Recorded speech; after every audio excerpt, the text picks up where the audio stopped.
Welcome back to the Hadley Running YouTube channel. I am Hadley Running's avatar Miles, and in today's episode, I'm going to talk to you about choosing and designing running courses. This is a fun topic and one that can really help enhance our running experience, both in our enjoyment of our runs, but also in the benefit to our training efforts.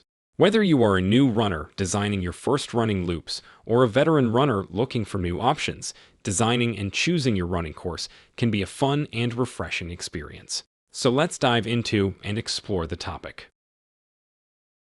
One of the incredible parts of running as a sport is all the options we have for where to run. And by spending a little time up front researching and planning, we can make the best of all our options. Here is a list of some of our running options. City or county streets or roads, whether around our homes, our workplaces, or the homes of our family and friends. Or when the city streets are too busy or unsafe for running, we often have the option of running on the sidewalks along those streets. Many city and county parks have greenways in them for walking, running, and biking. Greenway surfaces can vary from paved to dirt paths to crushed gravel surfaces. Some areas have even converted old railroad beds into long greenways for running and biking, which can be ideal for running with its flat to gentle grades. Often these greenways are also marked with distance markers, making it convenient to determine our distances and paces.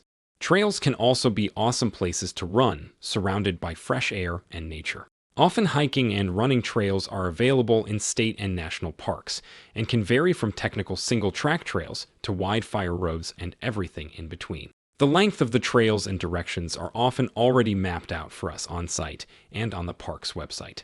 Tracks can also be a great place to run, especially when we do our quality workouts as distances are measured, the course is flat, and there is no vehicles to worry about. Tracks vary from those at schools, such as middle schools, high school, and colleges, to public tracks. Indoor tracks inside fitness centers, workplaces, and other public places are becoming increasingly available as options for us as well.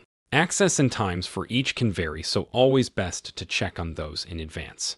Lastly, treadmills can be a great option as well, especially when extreme weather conditions make outdoor running especially challenging or dangerous. Treadmill technology has come a long way over the last few decades. Most versions have incline options to simulate uphills, and some now also have decline options to simulate downhills as well. With other options such as video screens and preset programs available on many models, treadmill running is no longer the bore that it was decades ago.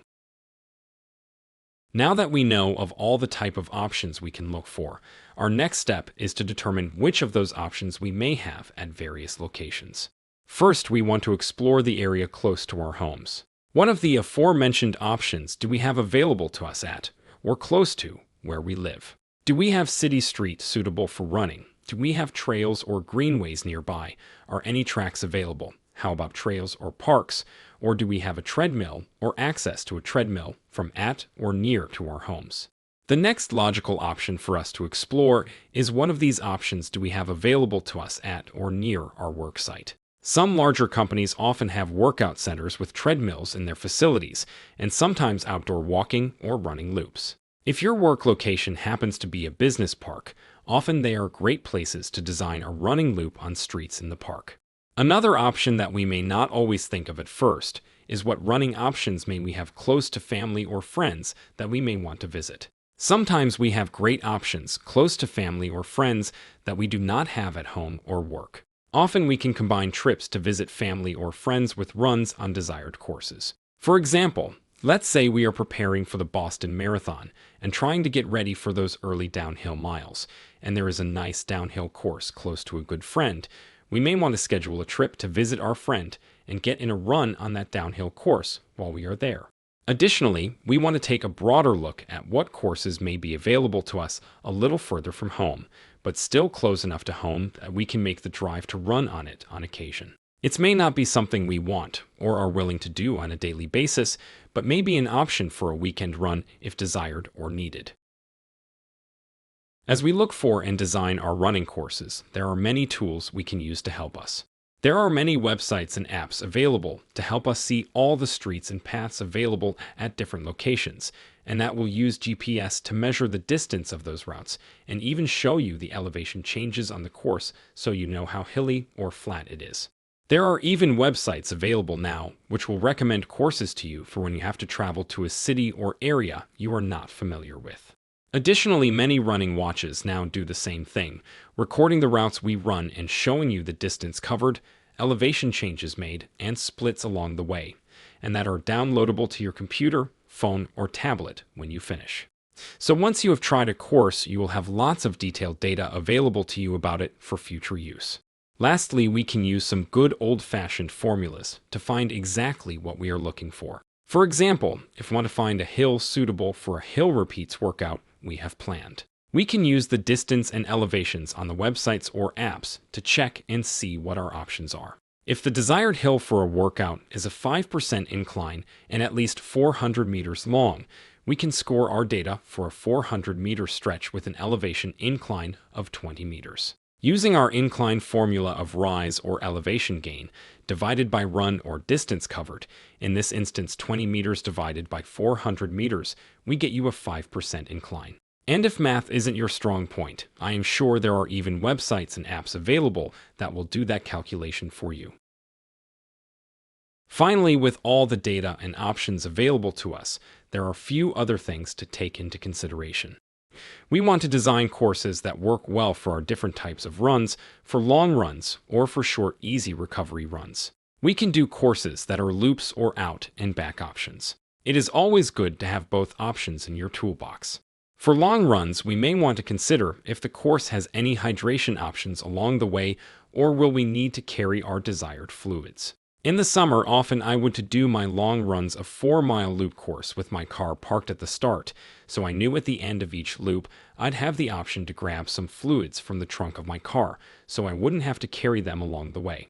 A big consideration in choosing running courses is our own personal preference. Do we enjoy certain types of courses more than others, or is convenience a bigger consideration? Again, this is the beauty of the sport. You have so many options and can tailor them to your own personal preferences and change them over time as your preferences change. For competitive runners or runners who are specifically preparing for a certain race, we want to consider what the race course is like, which is usually available on the race website, and prepare some courses that are similar in both surface and topography to use on a regular basis.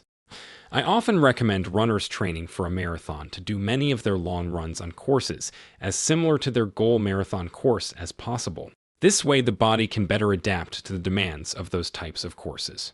Another consideration for our courses is what type of workouts are we planning to do on them. For speed work, if we are not using a track, we want to select courses that are flatter, don't have sharp turns, and have secure footing, as they will be more conducive to faster running. For our tempo runs or stamina workouts, we can have a little more roll to the course if desired, but still want to be sure to have good footing and conditions for a little faster paced effort. For those racing a 10-kilometer or half marathon race, it can be a good idea to do some of your tempo runs on courses similar to your goal race course. And then, as we mentioned a few moments ago, we want to consider if there are any hills on our courses that might be suitable for any hill repeat workouts we may be planning.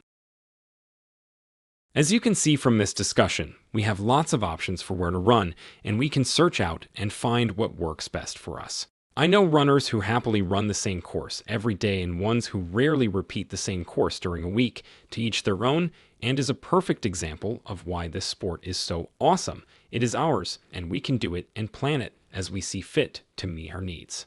Thank you for tuning in and watching our video. Please like the video and subscribe to the channel, and be sure to sign up for notifications so you don't miss an episode. Our video schedule for the foreseeable future is put out a video related to training theory, tips, and advice on Mondays, and then on covering another running-related topic like today's discussion on Fridays. Thanks and happy running.